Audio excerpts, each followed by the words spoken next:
Hello everyone. UK ने अभी एक वर्चुअल समिट ऑर्गेनाइज किया था जिसमें 40+ कंट्रीज ने ज्वाइन किया था। इस पूरे वर्चुअल समिट का सिर्फ एक ही ऑब्जेक्टिव था, कैसे भी ईरान को प्रेशराइज करना ताकि वो स्ट्रेट ऑफ हॉर्मुज को ओपन कर सके। और सबसे इंटरेस्टिंग पॉइंट इसमें यह था कि इस पूरे वर्चुअल समिट को यूएसए ने ज्वाइन ही नहीं किया। रियल में अभी हम एक विटनेस कर रहे हैं वर्ल्ड ऑर्डर का चेंज होना। वेस्टर्न अलाइज अपना डोमिनेंस खो रही हैं, उसके पीछे सिर्फ एक ही रीज़न है, अब ये मिलकर डिसीजन नहीं ले पा रही हैं। वो रियल में अब यूएस को कंसिडर नहीं कर रही हैं अपने कोई भी डिसीजन में, और यूएस पूरे वेस्टर्न अलाइज का बहुत इंपॉर्टेंट मेंबर है। अभी कुछ दिनों पहले यूएस के प्रेसिडेंट डोनाल्ड ट्रंप ने यह भी कहा था वो प्लान कर रहे हैं पेपर टाइगर नेटो से दूर होने का।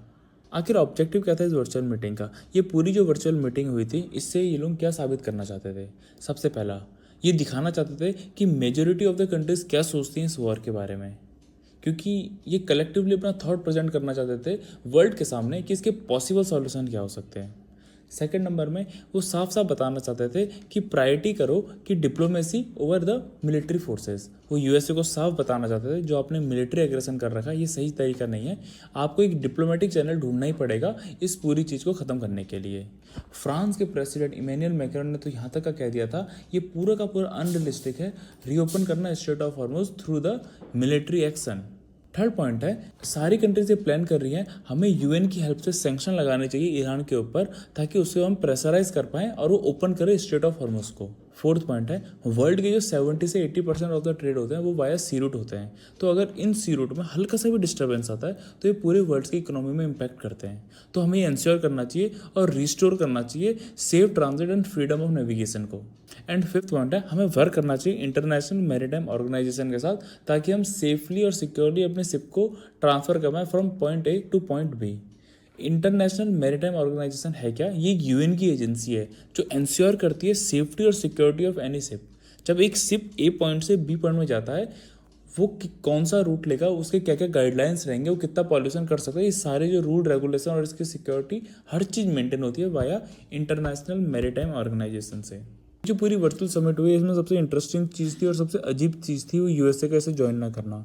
इसकी कुछ पॉसिबिलिटी हो सकती है, हम इसके बारे में बात करते हैं। जो सबसे पहली पॉसिबिलिटी हो सकती है इन दोनों की अप्रोचेस। जैसे कि हम जानते हैं यूरोप इसे डिप्लोमेटिक वे में सॉल्व करना चाहता है, वहीं यूएसए से मिलिट्री वे में सॉल्व करना चाहता है। सेकंड नंबर है यूएसए ने मल्टीपल बार ब्लेम कर दिया है यूरोप को कि वो उनकी प्रॉपर मदद नहीं करता है, इसलिए वेस्टर्न अलाइज ने भी ये डिसाइड कर लिया है, मेनली यूरोपियन यूनियन की जो कंट्रीज उन्होंने डिसाइड कर लिया है कि वो अपनी धीरे धीरे डिपेंडेंसी यूएसए से कम करेंगे। इस पूरी वर्चुअल समिट में इंडिया की तरफ से विक्रम मिश्र जो इंडियन फॉरेन सेक्रेटरी हैं और रणदीप जायसवाल जो मिनिस्ट्री ऑफ एक्सटर्नल अफेयर्स हैं as a spoke person join किया था।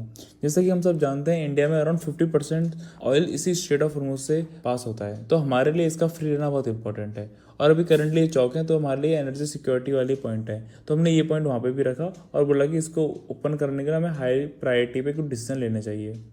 हमने ये चीज़ भी कंफर्म करी ओवर द लास्ट मंथ हमने 6 इंडियन शिप्स को पास कराया from this straight of Hormuz, और इसके लिए हमने डायरेक्ट ईरान से कॉन्टैक्ट किया था टोटल नेगोशिएट करके।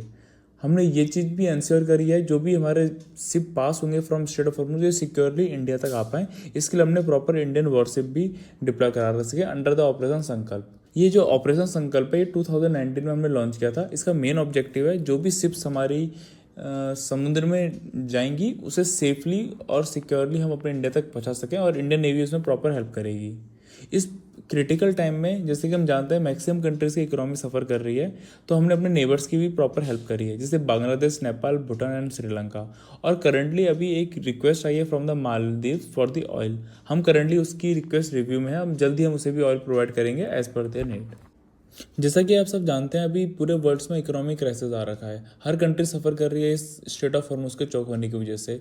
मैक्सिमम हर कंट्री में अभी एनर्जी सिक्योरिटी इशूज़ चल रहे हैं। जैसे कि पाकिस्तान ने 4 डे वर्क कर दिया अपने सभी गवर्नमेंट ऑफिसर्स के लिए, श्रीलंका ने वेडनेसडे को लीव कर दिया as a kind of public holiday, Thailand ने वर्क फ्रॉम होम दे दिया throughout the country, Myanmar ने अपनी व्हीकल्स में ऑड इवन का रूल्स स्टार्ट कर दिया है। अगर हम इन सब कंट्रीज़ के रिस्पेक्ट में देखें अभी इंडिया काफ़ी स्टेबल पोजीशन में है, लेकिन हम जानते हैं ये टॉपिक बहुत जल्दी क्लोज होना चाहिए, अदरवाइज इंडिया को भी इसके ऊपर कुछ ना कुछ स्टेप्स लेने पड़ेंगे। मेनली हमें अपनी एनर्जी सिक्योरिटी के लिए प्राइजेस हाइक करने ही पड़ेंगे।